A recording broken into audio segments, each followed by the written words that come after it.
अस्सलामुअलैकुम स्टूडेंट। आप सब उम्मीद है कि बिल्कुल खैरियत से होंगे और आप अपनी स्टडी भी भरपूर तरीके से कंटिन्यू रखे हुए होंगे। आप जानते हैं कि हम लोग अपने फर्स्ट ईयर फिज़िक्स का पहला चैप्टर ऑनलाइन क्लासेस में बाकायदा तौर पर स्टार्ट कर चुके हैं और इस हवाले से हम लोगों ने अब तक जो कुछ स्टडी किया है उसको आप अपने माइंड में थोड़ा सा रिकॉल करें। हमने सबसे पहले साइंस को समझा था।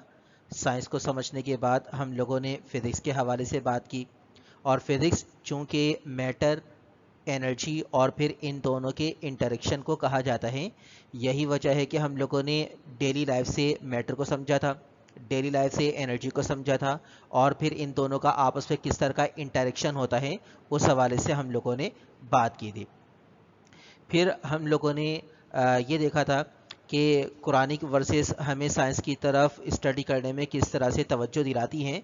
तो हम लोगों ने मुख्तलिफ़ सूरतों की मुख्तलिफ़ आयात के हवाले से बात की थी जो हमारी टेक्स्ट बुक से रेलिवेंट है। इसके बाद फिर हमने ये देखा था कि इस्लामिक वर्ल्ड की तरफ से किस तरह की कंट्रीब्यूशंस रही हैं फ़िज़िक्स की फ़ील्ड में। और आप जानते हैं कि हमने मुख्तलिफ़ साइंटिस्ट की कंट्रीब्यूशन स्टडी की थी। वह contributions examination point of view से बहुत ही ज़्यादा इम्पॉर्टेंट है, क्योंकि पेपर में एमसीक्यूज़ में उनकी कंट्रीब्यूशंस और इसके साथ साथ अगर किसी साइंटिस्ट ने कोई किताब लिखी है तो वो भी पूछी जाती रही है, तो आपने उसको अच्छी तरीके से स्टडी में रखना है। इसके बाद हम लोगों ने स्टार्ट किया था ब्रांचेस ऑफ फिजिक्स को। लास्ट टाइम हम लोग मैकेनिक्स और इलेक्ट्रिसिटी तक बात कर चुके हैं। आज इंशाल्लाह हम आगे कंटिन्यू करेंगे। तो आज हम लेक्चर नंबर 5 में स्टडी करेंगे ब्रांचेस ऑफ फिजिक्स को, ही कंटिन्यू हम वहीं से कर रहे हैं। तो आज हम जिस ब्रांच के हवाले से बात करेंगे वो ब्रांच है इलेक्ट्रोस्टैटिक्स। अब इलेक्ट्रोस्टैटिक्स से क्या मुराद होती है? आप वैसे तो मैट्रिक क्लासे पढ़ के आए हैं, उसको रिकॉल करें और यहाँ पर जो कुछ आपको स्लाइड पे नज़र आ रहा है इसको देखते हुए हम कोशिश करेंगे इसके कॉन्सेप्ट को थोड़ा इलेबरेट करने की। तो यहाँ देखें, इलेक्ट्रोस्टैटिक्स, सबसे पहले तो आप लफ्ज़ी तर्जुमे पर गौर करें। यहाँ पर दो अल्फाज नज़र आ रहे हैं, इलेक्टर। इलेक्टर एक ग्रीक लैंग्वेज का वर्ड है और इसका मतलब होता है चार्ज। स्टैटिक्स का मतलब होता है रेस्ट। इलेक्टर का मतलब हो गया चार्ज और स्टैटिक्स का मतलब हो गया रेस्ट। अब ये चार्ज से क्या मुराद होती है? आप जानते हैं वैसे तो कि चार्ज पार्टिकल्स या चार्ज रेडिकल्स दो तरह के होते हैं, एक होता है पॉजिटिव और एक होता है नेगेटिव। लेकिन ये पॉजिटिव चार्ज पार्टिकल कब अपीयर होता है या ये नेगेटिव चार्ज पार्टिकल कब अपीयर होता है, इसके बारे में थोड़ा सा कॉन्सेप्ट रिकॉल करें। जब कोई एटम अपने आउटरमोस्ट ऑर्बिट से इलेक्ट्रॉन निकाल देता है, जब आप किसी भी एटम को एनर्जी प्रोवाइड करें, एटम एनर्जी अब्सॉर्ब करे और उसके तमाम के तमाम इलेक्ट्रॉन्स भी एनर्जी अब्सॉर्ब करें। आउटर मोस्ट ऑर्बिट का इलेक्ट्रॉन सबसे ज़्यादा एनर्जी अब्सॉर्ब करेगा। जब वह एनर्जी अब्सॉर्ब कर लेता है तो प्रोटॉन की फोर्स ऑफ अट्रैक्शन उस इलेक्ट्रॉन के ऊपर कम हो जाती है। अब इलेक्ट्रॉन की कोशिश होती है कि लोअर एनर्जी लेवल से हायर एनर्जी लेवल पर जंप करें। इस तरह जब इलेक्ट्रॉन सफिशिएंट एनर्जी अब्सॉर्ब कर लेता है कि वो आउटरमोस्ट ऑर्बिट्स को क्रॉस कर जाए, आउटरमोस्ट ऑर्बिट से भी बाहर निकल जाए एनर्जी को अब्सॉर्ब करके, तो इस सूरत में इलेक्ट्रॉन के निकल जाने की वजह से एटम के अंदर पॉजिटिव रेडिकल की तादाद बढ़ जाती है और उसके ऊपर कौन सा रेडिकल अपीयर होता है? पॉजिटिव। और इसी तरीके से अगर इलेक्ट्रॉन किसी एटम के अंदर दाखिल हो जाता है तो जाहिर है कि वहाँ पर इलेक्ट्रॉन की तादाद बढ़ जाती है और इलेक्ट्रॉन पर चूंकि नेगेटिव रेडिकल है तो उस पूरे के पूरे एटम के ऊपर नेगेटिव रेडिकल अपीयर होता है। अब वो नेगेटिव आयन बन जाता है। तो दो तरह के जो चार्ज होते हैं वो बेसिकली इलेक्ट्रॉन के ट्रांसफ़र या इलेक्ट्रॉन के गेन के हवाले से एटम के ऊपर अपीयर हो जाते हैं और उसको आयन बना देते हैं। ये तो वो कॉन्सेप्ट है जो आप छोटी क्लास से ही पढ़ते हुए आ रहे हैं। तो दो तरह के चार्ज पार्टिकल्स हो गए, दो तरह के रेडिकल्स हो गए, एक पॉजिटिव और दूसरा कौन सा है? दूसरा है नेगेटिव। स्टैटिक्स, लफ्ज पर गौर करें। स्टैटिक्स, स्टैटिक्स का मतलब होता है रेस्ट। रेस्ट की सूरत में भी हम इसको लेते हैं और बाज़ औकात हमें जब ज़रूरत पड़ती है तो हम मोशन विद यूनिफॉर्म वेलोसिटी, जब रिलेटिव मोशन की बात कर रहे होते हैं दो बॉडीज़ की और वो दोनों यूनिफॉर्म वेलोसिटी से मूव कर रही होती हैं, तो वहाँ पर भी हम स्टैटिक्स का कॉन्सेप्ट यूज़ कर रहे होते हैं। तो इलेक्ट्रोस्टैटिक्स का मतलब हो गया study of behaviour, properties, character या नेचर ऑफ चार्ज पार्टिकल्स। इलेक्टर का लफ्जी तर्जुमा रिकॉल करें, अभी थोड़ी देर पहले मैंने आपको बताया है क्या है इसका मतलब, चार्ज।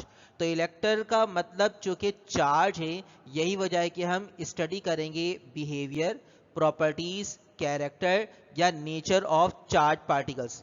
अब चार्ज पार्टिकल्स का कौन सी वाली हालत में होना जरूरी है, रेस्ट, यानी कि स्टैटिक हालत में होना जरूरी है। स्टैटिक यहाँ देखिए मैं लिख रहा हूँ, या आपको लिखा हुआ नजर आ रहा है रेस्ट, यानी कि रुकी हुई हालत या साकिन हालत।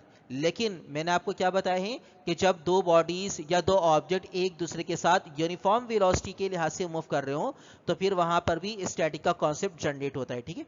तो बिहेवियर ऑफ चार्ज पार्टिकल आप स्टडी करें, character, nature, properties of charge particles study करें, जबकि चार्ज पार्टिकल कौन सी वाली हालत में हो, रेस्ट की हालत में हो, तो उसको आप क्या कह देंगे, इलेक्ट्रोस्टैटिक्स कह देंगे। तो यहां डेफिनेशन लिखी हुई है, it is the study of properties and behaviour of charges at rest, a science that deals with phenomena due to attraction or repulsion of electric charges but not dependent upon their motion। ठीक है ना। अब देखिए यहाँ पर हम motion के concept को बिल्कुल निकाल दें तो चार्ज पार्टिकल कौन सी हालत में आ जाएंगे, मुकम्मल तौर पर रेस्ट में, जो ऊपर वाले डेफिनेशन में आपको नजर आ रहा है। तो अब जाहिर है कि अगर चार्ज पार्टिकल कहीं पर मौजूद हैं और आप उनकी प्रॉपर्टीज या कैरेक्टर या नेचर या बिहेवियर स्टडी कर रहे हैं, तो वो चार्ज पार्टिकल सबसे पहले करेंगे क्या, डेफिनेटली वो चार्ज पार्टिकल्स एक दूसरे पर फोर्स एक्सर्ट कर रहे होते हैं। चार्ज पार्टिकल सराउंडिंग में भी फोर्स एक्सर्ट कर रहे होते हैं, जिसको आप छोटी क्लास से पढ़कर रहे इलेक्ट्रिक फील्ड। चार्ज पार्टिकल अपने सराउंडिंग में जहां तक भी फोर्स एक्सर्ट कर रहे होते हैं, जहां तक भी आप उन चार्ज पार्टिकल्स की फोर्स को महसूस कर लेते हैं, वो रीजन क्या बन जाता है, इलेक्ट्रिक फील्ड। तो चार्ज पार्टिकल की दो तरह की फोर्सेस हो सकती हैं, या तो अट्रैक्शन होगी या फिर रिपल्शन होगी। अगर दोनों के दोनों चार्ज सेम नेचर के हैं, यानी कि दोनों पॉजिटिव हो, ठीक है, जैसे यहां मैं आपको दिखा रहा हूं, या फिर दोनों ही नेगेटिव हो, तो ये दोनों एक दूसरे को क्या करेंगे, रिपेल करेंगे। पॉजिटिव पॉजिटिव को रिपेल करेगा, नेगेटिव नेगेटिव को रिपेल करेगा, ठीक है। लेकिन अगर दोनों चार्ज पार्टिकल्स ऑपोजिट नेचर के हों, जैसे यहां पर देखिए एक पॉजिटिव है दूसरा नेगेटिव है, तो अब ये दोनों एक दूसरे को क्या करेंगे, ये दोनों एक दूसरे को अट्रैक्ट करेंगे। तो ये याद रखना है कि सिमिलर टाइप के चार्ज पार्टिकल्स एक दूसरे को रिपेल करते हैं और ऑपोजिट नेचर के चार्ज पार्टिकल्स एक दूसरे को अट्रैक्ट कर रहे होते हैं। तो अट्रैक्शन और रिपल्शन भी हम इसी हवाले से स्टडी कर रहे होते हैं। यहाँ पर आपको स्फेरिकल बॉब दिखाए गए हैं जो स्ट्रिंग के साथ कनेक्ट हुए हैं। यहाँ देखिए जो पहली वाली डायग्राम है, उस डायग्राम में जो चार्ज पार्टिकल्स हैं वो दोनों के दोनों ऑपोजिट नेचर के हैं। तो यहाँ पर क्या चीज नजर आ रही है आपको, attraction.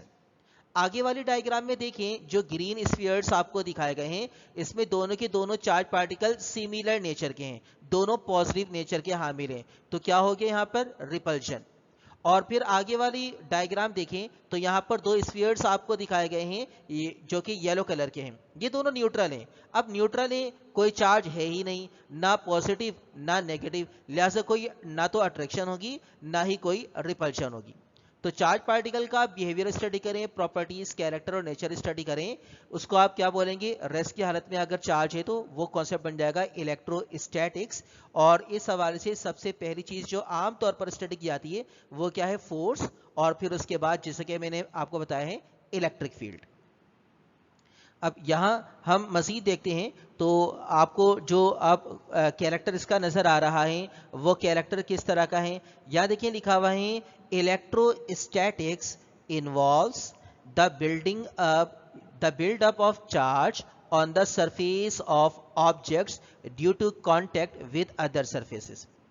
Electrostatics involves the build up of charge. Electrostatic में आप चार्ज पार्टिकल का एक्यूमुलेट होना, चार्ज पार्टिकल का क्रिएट हो जाना भी स्टडी करते हैं, जब एक ऑब्जेक्ट की सरफेस को दूसरे ऑब्जेक्ट की सरफेस के साथ कांटेक्ट में लाया जाता है, रब किया जाता है। इस हवाले से आप याद करें, बचपन में आप इस तरह से करते भी होंगे, आप पेपर के छोटे छोटे से पीसेस को एक जगह पर रख देते थे और प्लास्टिक का स्केल या कॉम्ब आप अपने सर पे रगड़ा करते थे और फिर पेपर के पीस के करीब ले जाते थे तो वो पेपर के पीस अट्रैक्ट होते थे। जब आप कॉम्ब को या फिर प्लास्टिक स्केल को अपने हेयर में रगड़ते थे तो प्लास्टिक सरफेस होती थी, उसकी सरफेस पर चार्ज एक्यूमुलेट हो जाते थे। चार्ज अपीयर हो जाते थे। और जब आप उसको पेपर के पीस के पास लेकर जाते थे तो उसमें ऑटोमेटिकली ऑपोजिट नेचर के चार्ज एक्यूमुलेट हो जाते थे, जब भी तो अट्रैक्शन हो रही होती थी, ठीक है ना। तो जब आप इलेक्ट्रोस्टैटिक के कॉन्सेप्ट को स्टडी करते हैं तो इसका मतलब एक ये भी है कि जब एक ऑब्जेक्ट की सरफेस को दूसरे ऑब्जेक्ट की सरफेस के साथ रब अप किया जाए या कांटेक्ट में लाया जाए तो फिर चार्ज पार्टिकल जो बिल्डअप होते हैं उसको भी हम स्टडी करते हैं। और जो मैं मिसाल आपको दे रहा था बचपन में जिस तरह से आप कर रहे होते थे, आपको यहां पर वाज़ेह तौर पर डायग्राम में नजर आ रहा है। आगे चलते हैं तो इसका एक और कैरेक्टर और एक और फेनोमेना देखते हैं। उम्मीद है कि यहाँ तक जो चार्ज पार्टिकल की अट्रैक्शन और रिपल्शन के हवाले से बात हुई है वह आपने बखूबी पिक कर ली होगी। अब देखिए यहाँ पर एक और फेनोमेना इसका आ रहा है कि electrostatic phenomena arise from the forces that electric charges exert on each other. Such forces are described by Coulomb's law. अभी थोड़ी देर पहले हमने समझा कि दो चार्ज पार्टिकल्स एक दूसरे को या तो अट्रैक्ट करेंगे या रिपेल करेंगे। अगर सिमिलर नेचर है, दोनों पॉजिटिव हैं या दोनों नेगेटिव हैं, तो एक दूसरे को रिपेल करेंगे। अगर ऑपोजिट नेचर है, मतलब एक पॉजिटिव दूसरा नेगेटिव है, तो दोनों एक दूसरे को अट्रैक्ट करेंगे। लेकिन ये जो फोर्स है, इस फोर्स को किसी ने तो एक्सपेरिमेंटली या मैथमेटिकली डिस्क्राइब किया होगा। तो इस हवाले से चार्ल्स ऑगस्टिन डी कोलम का नाम आता है, जो आप चैप्टर नंबर 12 में सेकेंड के फिजिक्स में तफसील से स्टडी भी करेंगे। लेकिन मैट्रिक में आप पढ़ कर आए हैं जिस तरह न्यूटन का ग्रेविटेशनल लॉ होता है और ग्रेविटेशनल फोर्स का एक मैथमेटिकल फार्मूला है, इसी तरीके से कोलम नामी साइंटिस्ट ने चार्ज पार्टिकल के दरमियान अमल करने वाली फोर्सेस के हवाले से मैथमेटिकल एक्सप्रेशन ड्राइव की थी। तो यहां पर आपको वो एक्सप्रेशन नजर आ रही है अब स्क्रीन पर। तो उम्मीद है कि ये कॉन्सेप्ट या ये फॉर्मूला आपको लाजमी तौर पर याद आया होगा जो आप छोटी क्लास में पढ़ कर आए हैं। तो इलेक्ट्रोस्टैटिक्स का मतलब क्या हुआ? Behaviour, study, character, nature of charge particles when they are at rest. किसी भी कॉन्सेप्ट को याद करने के लिए बेहतर तरीका यह है कि आप जो नाम है ना ब्रांच का या कॉन्सेप्ट का, उसको उसके लफ्जी तर्जुमे को स्टडी करें, इसके लफ्जी तर्जुमे को आप याद कर लें, तो काफ़ी हद तक उसके अंदर छुपे हुए कॉन्सेप्ट क्लियर हो जाते हैं। आगे आप देखते हैं कि नेक्स्ट ब्रांच आपके सामने जा रही है वो कौन सी है। तो नेक्स्ट ब्रांच जो अब हम स्टडी करेंगे वो क्या है? इलेक्ट्रॉनिक्स। आजकल आप जानते हैं इलेक्ट्रॉनिक्स भरपूर तरीके से पूरी की पूरी दुनिया में तकरीबन हर फील्ड में अप्लाई हो रही है। पूरी की पूरी जो हमारी यूनिवर्स है वो डिजिटाइज्ड हो गई है। डिजिटलाइज्ड होने की सूरत में सारा का सारा कॉन्सेप्ट जो कि कम्युनिकेशन बेस्ड है या फिर इलेक्ट्रॉनिकल सिस्टम की बुनियाद पर काम करता हुआ हमें नजर आ रहा होता है। अब ये इलेक्ट्रॉनिक्स आखिर होती क्या है, इसको अब हम देख लेते हैं। तो यहाँ डेफिनेशन आपको नजर आ रही है इलेक्ट्रॉनिक्स की। It is the branch of physics that deals with the study of the devices used to generate, transmit, propagate and receive the electromagnetic signals or waves। यानी इलेक्ट्रॉनिक्स का मतलब ये होगा कि वो डिवाइसेस आप स्टडी करें जो इलेक्ट्रोमैग्नेटिक वेव्स या इलेक्ट्रोमैग्नेटिक सिग्नल्स को ना सिर्फ जनरेट करें, ट्रांसमिट करें, प्रोपेगेट करें और रिसीव करें। तो आम तौर पर इस कॉन्सेप्ट को हम क्या कह देते हैं? इलेक्ट्रॉनिक्स। इलेक्ट्रॉनिक्स में हम चार्ज पार्टिकल खास तौर पर जो इलेक्ट्रॉन है उसके ऑटोमेटिक कंट्रोल को स्टडी कर रहे होते हैं जबकि वो फ्लो कर रहा होता है किसी सिस्टम के अंदर से।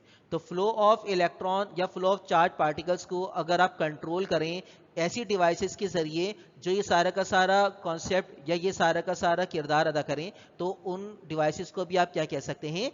इलेक्ट्रॉनिक्स कह सकते हैं। अब इलेक्ट्रोमैग्नेटिक वेव्स को जनरेट, ट्रांसमिट, प्रोपेगेट या रिसीव करने का क्या मतलब है? और बस एक बात आपने ये याद रखनी है कि सारा का सारा काम जो होगा यहाँ पे वो कंट्रोल्ड वे में होना चाहिए। यानी आप कंट्रोल करके जनरेट करेंगे, कंट्रोल करके ट्रांसमिट करेंगे, कंट्रोल करके सिग्नल रिसीव होगा, कंट्रोल होकर सिग्नल प्रोपेगेट होगा। ये सारा का सारा काम जो है कंट्रोल्ड वे में होना चाहिए। ये खास बात है इलेक्ट्रॉनिक्स की।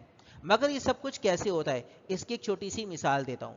फर्ज करें आप अपने मोबाइल नंबर से किसी को कॉल करना चाहते हैं। आप अपने जो कांटेक्ट नंबर है उससे कॉल करना चाहते हैं और वो कांटेक्ट नंबर में यहाँ पर लिख रहा हूँ 0332 फर्ज कर लीजिए और आगे 1234567, ये कोई नंबर है फर्ज कर लीजिए, ठीक है ना। ये वो नंबर है जहां से आप कॉल मिलाना चाह रहे हैं, ठीक है ना। अब इसके अलावा और भी बहुत सारे नंबर हो सकते हैं, मिसाल के तौर पर 0 3 4 5 और फिर 1 2 3 4 5 6 7, ठीक है ना। अब ऊपर वाले जो नंबर है वो आप जानते हैं ये यूफोन का है, नीचे वाला नंबर ये टेलीनॉर का है। इसी तरीके से एक नंबर और लिख रहा हूं मैं, 0317 और फिर आगे 1 2 3 4 5 और 6 7, ठीक है ना। ये किसका नंबर है, ये आ गया, फर्स्ट कर लीजिए जोंग का नंबर आ गया। इसी तरीके से मोबिलिंक या वारिद आजकल आप जानते हैं कि दोनों एक ही हैं, तो ये उसका नंबर भी लिख दिया मैंने, 1 2 3 4 5 6 7, ठीक है ना। अब आपने कॉल किसको करनी है, कॉल करनी है फर्स्ट कर लीजिए जोंग वाले को, ठीक है ना। ये आपका टारगेट है। आपके पास कौन सा नंबर है, आपके पास नंबर है यू फोन का, और आप कॉल मिलाना चाह रहे हैं जोंग वाले को। तो सबसे पहले आप क्या करेंगे, आगे के नंबर सारे के सारे सेम है, ये भी आप देखें, 1 2 3 4 5 6 7। अब आप क्या करेंगे, अब आप लाजमी तौर पर सबसे पहले कोड डायल करेंगे, और वो कोड कौन सा होगा, जाहिर है कि 0317, क्योंकि आप जोंग पर कॉल कर रहे हैं। तो आप अपने मोबाइल फोन से, जो कि एक डिवाइस है, ये ख्याल रखिएगा, तो मोबाइल फोन से जो भी सिग्नल आप जनरेट कर रहे हैं, आपने उस सिग्नल को कंट्रोल कर लिया by dialing these 4 digits that are 0317, ठीक है ना। 0317, ये जो 4 डिजिट्स हैं, आपने इनको सबसे पहले डायल किया कंट्रोल करने के लिए सिग्नल को। आगे के सारे नंबर सेम है। अब फर्ज करें आप 0317 डायल ही नहीं करते, 1 2 3 4 5 6 7 डायल करके और सेंड का बटन प्रेस करते, तो इलेक्ट्रोमैग्नेटिक सिग्नल जनरेट हुआ था, जब वो आपके मोबाइल फोन से ट्रांसमिट होता, तो ट्रांसमिट होकर उसको पता ही नहीं होता कि उसने जाना कहां पर है। यू पर जाकर कनेक्ट होना है, टेलीनॉर पर जाकर कनेक्ट होना है, जोंग पर जाकर कनेक्ट होना है, वारिद पर जाकर कनेक्ट होना है, जो मोबाइल टावर है वो उसको भेजता कहां पर, ये चीज एक बड़ी मुश्किल हो जाती। तो आपने सबसे पहले क्या किया, कंट्रोल किया 0317 के कोड को डायल करके। इससे हुआ ये कि जब आपने सेंड का बटन प्रेस किया तो आपके मोबाइल फोन से सिग्नल निकला, अब वो टावर पर गया, टावर ने जोंग के टावर तक सिग्नल भेजा, फिर जोंग के टावर ने उस शख्स को ढूंढा जिसका आपने नंबर डायल किया था, और वहां पर जाकर वो सिग्नल कंट्रोल होकर रिसीव हो गया। तो ये सारा का सारा काम आपने किस अंदाज में किया है, कंट्रोल वे में किया है, कंट्रोल वे में, ठीक है ना। कंट्रोल करके सिग्नल को जनरेट किया, कंट्रोल करके सिग्नल ट्रांसमिट हुआ, फिर कंट्रोल करके वो प्रोपेगेट होता रहा आपके मोबाइल फोन से मोबाइल टावर, मोबाइल फोन से जोंग का मोबाइल टावर, जोंग के मोबाइल टावर से जिस शख्स को आपने कॉल मिलाई थी वहां पर ये कंट्रोल होकर प्रोपेगेट हुआ, और फिर कंट्रोल्ड वे में ही रिसीव भी हो गया। तो ये सारा का सारा काम किसने किया है, मोबाइल फोन ने। तो मोबाइल फोन कौन सी डिवाइस हो गई, इलेक्ट्रॉनिक्स, ठीक है ना, इलेक्ट्रॉनिकल डिवाइस हो गई। आगे चलते हैं, तो यहां पर देखिए जो कुछ अभी मैंने आपको समझाया था वो सारी की सारी चीजें आपको यहां पर नजर आ रही हैं। जिस तरह सिग्नल ट्रांसमिट हो रहा होता है, प्रोपेगेट कर रहा होता है, वो सारा कॉन्सेप्ट आप यहां पर बखूबी इस डायग्राम में देख सकते हैं, ठीक है ना। तो यहां देखिए आपको जो सिग्नल है वो यहाँ पे ट्रांसमिट हो रहा है, मोबाइल टावर पर जा रहा है, फिर वहां से वो इधर उधर प्रोपेगेट हो रहा है, तो सारी चीजें आपको नजर आ रही हैं। आगे देखते हैं हम इसके मजीद कॉन्सेप्ट के हवाले से बात करते हैं। तो यहां देखें, यहां पर एक और डेफिनेशन अब आपको लिखी हुई नजर आ रही है, the branch of physics and technology concerned with the design of circuits using transistors and microchips and with the behavior and movement of electrons in a semiconductor, conductor, vacuum tubes और gas. ये vacuum tubes, ठीक है ना, gas vacuum tube के जरिए vacuum या gases में, conductor में या सेमीकंडक्टर में इलेक्ट्रॉन का जो भी फ्लो होता है उसको भी आप स्टडी करते हैं, जो बिल्कुल स्टार्ट में मैंने आपको बताया था।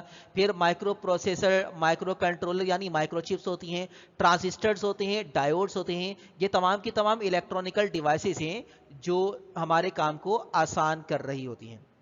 हम विद इन मिनट्स एक बर्रे आजम में रहते हुए दूसरे बर्रे आजम या यूनिवर्स में एक जगह पर रहते हुए दूसरी जगह पर मौजूद किसी भी शख्स से कनेक्ट हो जाते हैं विद इन मिनट्स, बल्कि विद इन सेकेंड्स, क्योंकि जितनी भी इलेक्ट्रोमैग्नेटिक वेव्स हैं ये बहुत ज़्यादा तेज रफ्तार के साथ हरकत करती हैं, 3 एक्सपोनेंट 8 मीटर पर सेकेंड, जो कि स्पीड ऑफ लाइट है, आप ऑलरेडी जानते हैं। 3 एक्सपोनेंट 8 मीटर पर सेकेंड। यहाँ देखिए ऊपर आपको स्क्रीन पर मैं लिखकर दिखा रहा हूँ 3 एक्सपोनेंट 8 मीटर पर सेकेंड, यानी कि 1 सेकेंड में 30 करोड़ मीटर का साइकिल ये जो डिस्टेंस से ट्रैवल कर रहे हैं इलेक्ट्रोमैग्नेटिक सिग्नल्स। यहाँ पर आपको एक सर्किट दिखाया गया, सर्किट बोर्ड, जो कि आमतौर पर आपके मोबाइल फोन के अंदर भी होता है, कंप्यूटर सिस्टम में सीपीयू के अंदर भी होता है। यहाँ पर देखिए आपको ये छोटे छोटे से रजिस्टर्स नजर आ रहे हैं, ब्लैक कलर की चिप्स आपको लगी नजर आ रही हैं, जिसके बारे में आपने यहाँ पर पढ़ा माइक्रोचिप। और इसी तरीके से माइक्रो कंट्रोलर, माइक्रो प्रोसेसर, ये जो बड़े बड़े सी ब्लैक कलर की चिप नजर आ रही हैं ये भी हैं। तो इन तमाम की तमाम चीज़ों को स्टडी करना, डायोड, ट्रांजिस्टर्स, फिर इलेक्ट्रॉन का फ्लो, सेमीकंडक्टर, कंडक्टर, वैक्यूम या गैस से कंट्रोल्ड वे में ये सारी की सारी चीज़ें क्या बन जाती हैं, इलेक्ट्रॉनिक्स बन जाती हैं। यहाँ देखें तो आपको मजीद एक और कॉन्सेप्ट नज़र आ रहा है, और इस कॉन्सेप्ट को देखें तो यहाँ जो डेफिनेशन है इस डेफिनेशन को हम स्टडी करते हैं। It deals with the emission, behaviour and effect of charges. अब चार्जेस दो तरह के होते हैं, एक इलेक्ट्रॉन जो कि नेगेटिव, एक होता है पॉजिटिव चार्ज कैरियर, उसको हम प्रोटॉन नहीं कहते क्योंकि वो प्रोटॉन नहीं होते, वो वैकेंसी होती है, तो उसको कहते हैं होल्स। ये चैप्टर नंबर 16 सेकेंड के फेज में आप तफसील से डिस्कस करेंगे। तो it deals with the emission, behavior and effect of charges, charges का मतलब इलेक्ट्रॉन और होलों का, ये बात आपको याद रखेंगे, एंड विथ इलेक्ट्रॉनिक डिवाइसेस, जो हम थोड़ी देर पहले ऑलरेडी डिस्कस कर चुके हैं।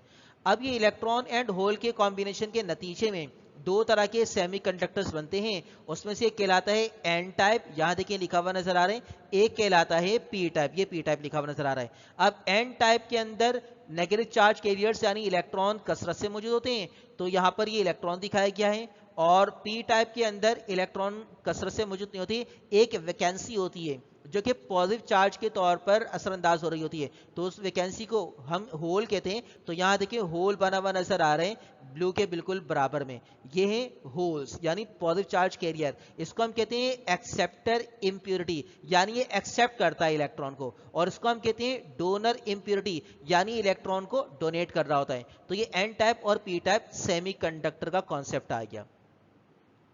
आगे चलते हैं, देखते हैं आप नेक्स्ट स्लाइड में कौन सी वाली ब्रांच आती है हमारे सामने, तो ये है इलेक्ट्रोमैग्नेटिज्म। इलेक्ट्रोमैग्नेटिज्म भी एक बहुत ज्यादा इंटरेस्टिंग कॉन्सेप्ट है। अगर आप इलेक्ट्रोमैग्नेटिज्म पर गौर करें तो यहां पर भी आपको दो लफ्ज नजर आ रहे हैं। सबसे पहला लफ्ज कौन सा है, इलेक्टर, और दूसरा लफ्ज कौन सा है, मैग्नेटिज्म के अंदर मैग्नेट। इलेक्टर हम आज बात कर चुके हैं, इलेक्टर का लफ्जी तर्जुमा क्या बताया मैंने आपको, चार्ज। मैग्नेटिज्म के अंदर क्या चीज मौजूद है, मैग्नेट, मैग्नेट यानी कि मकनातीस। अब जरा अपने माइंड में चार्ज और मैग्नेट दोनों का कॉन्सेप्ट तो लेकर आइए। चार्ज कितनी तरह के होते हैं, दो तरह के होते हैं, एक पॉजिटिव और एक नेगेटिव। मैग्नेट के पोल्स भी कितनी तरह के होते हैं, दो तरह के होते हैं, एक नॉर्थ और एक साउथ। देखिए चार्ज हो गए दो तरह के, ठीक है ना, एक पॉजिटिव और एक नेगेटिव। इस तरह के मैग्नेट की पोल्स भी कितनी तरह के होते हैं, दो तरह के, एक नॉर्थ और एक साउथ। दो टाइप के चार्ज पार्टिकल्स, दो टाइप के ही मैग्नेटिक पोल्स। फिर आप जानते हैं कि सिमिलर चार्ज पार्टिकल्स एक दूसरे को क्या करते हैं, रिपेल करते हैं। बिल्कुल इसी तरह सिमिलर मैग्नेटिक पोल्स भी एक दूसरे को रिपेल करते हैं, मतलब नॉर्थ और नॉर्थ एक दूसरे को क्या करते हैं, रिपेल करते हैं, ठीक है ना। इसी तरीके से साउथ और साउथ ये भी एक दूसरे को क्या करते हैं, रिपेल करते हैं।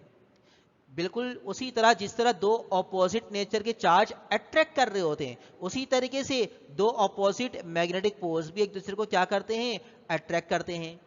चार्ज को आप कहीं पर रख दें तो वो फोर्स एक्सर्ट करते हैं, मैग्नेट को कहीं पर रख दें वो भी फोर्स एक्सर्ट करते हैं। चार्ज पार्टिकल की फोर्स को जहां तक महसूस कर लें वो रीजन क्या बन जाता है, इलेक्ट्रिक फील्ड। मैग्नेट की फोर्स को जिस रीजन तक आप स्टडी करते हैं वो रीजन क्या बन जाता है, मैग्नेटिक फील्ड। तो कई लिहाज से दोनों सिमिलर हैं, लेकिन कई लिहाज से दोनों में डिफरेंसेस भी हैं। अब ऐसे रूल्स, ऐसी थ्योरीज या ऐसे लॉस आप स्टडी करें जो चार्ज के कॉन्सेप्ट और मैग्नेट के कॉन्सेप्ट को रिलेट करते हैं। देखिए, it deals with the study of such rules, theories and laws that relate electricity to magnetism. Charge particle के कॉन्सेप्ट को मैग्नेटिकल कॉन्सेप्ट के साथ रिलेट कर दें, वो कॉन्सेप्ट, वो थ्योरीज, वो लॉज क्या कहलाते हैं? इलेक्ट्रोमैग्नेटिज्म कहलाते हैं। और आप जानते हैं कि इलेक्ट्रॉनिकल डिवाइसेस के हवाले से हम थोड़ी देर पहले बात कर रहे थे, तो वहां पर हमने कॉन्सेप्ट यूज किया था इलेक्ट्रोमैग्नेटिक वेव्स या इलेक्ट्रोमैग्नेटिक सिग्नल्स का। तो बेसिकली उसके अंदर चार्ज और मैग्नेट दोनों के दोनों कैरेक्टर्स पाए जाते हैं।